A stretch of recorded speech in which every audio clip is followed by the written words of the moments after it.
சுண்டைக்காய் துவையலுங்க. தேவையான பொருட்கள்: சுண்டைக்காய் 100 கிராம், 8 பல் பூண்டு, மிளகாய் ஒரு 10 நம்பர், 1 ஸ்பூன் சீரகம், 1 ஸ்பூன் உளுத்தம்பருப்பு, 1 ஸ்பூன் தனியா, 1 ஸ்பூன் கடலைப்பருப்பு, ஒரு 10 சின்ன வெங்காயம், சின்ன நெல்லிக்காய் அளவு புளி. புளியை வெந்நீர் போட்டு ஊற வச்சுக்கணுங்க.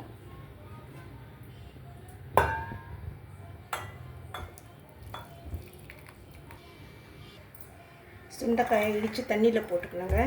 இது தூர் பண்ணுறதுனால தண்ணியில் போட்டுணும், ஏன்னா வெளியில் வச்ச கருப்பாயிடும்.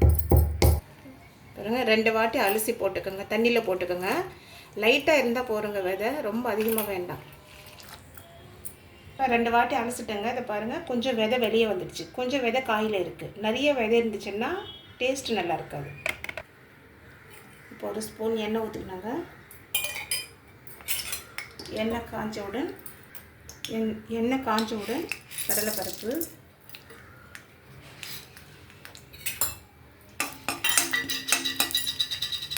உளுத்தம்பருப்பு,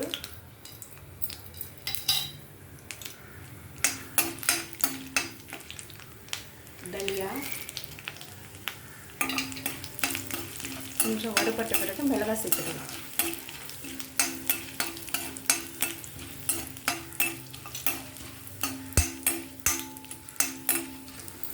மிளகாய் சேர்த்துக்கணுங்க.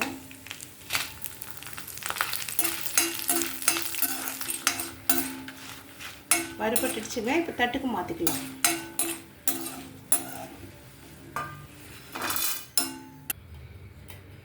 கொஞ்சம் அந்த எண்ணெய் இருக்குங்க, இன்னொரு ஸ்பூன் எண்ணெயை விட்டுக்கலாம்.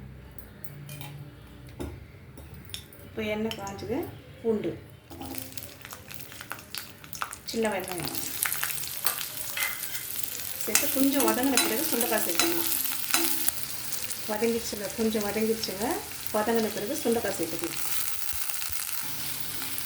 ஒரு 5 நிமிஷம் சிம்மில் வச்சு வதக்கணுங்க. இது வதங்கிடுச்சுங்க. ஸ்டவ் ஆஃப் பண்ணி ஆற வச்சுக்கோங்க.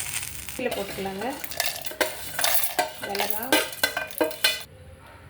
தேவையான அளவு உப்பு,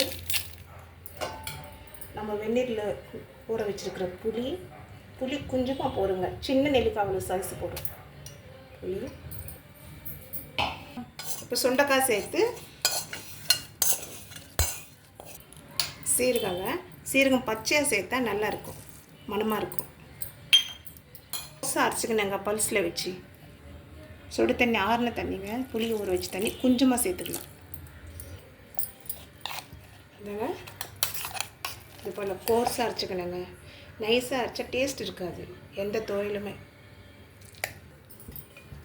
இப்போ 2 டீஸ்பூன் ஆயில் சேர்த்துக்கலாங்க.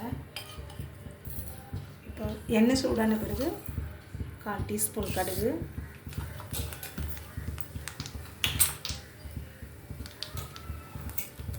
கொஞ்சம் பொரியலைங்க.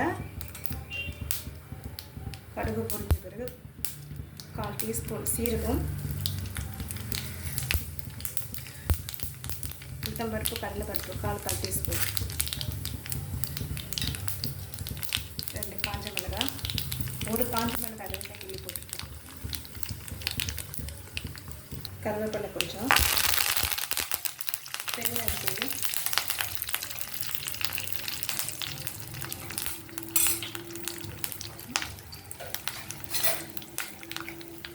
பெருங்காயத்தூள்,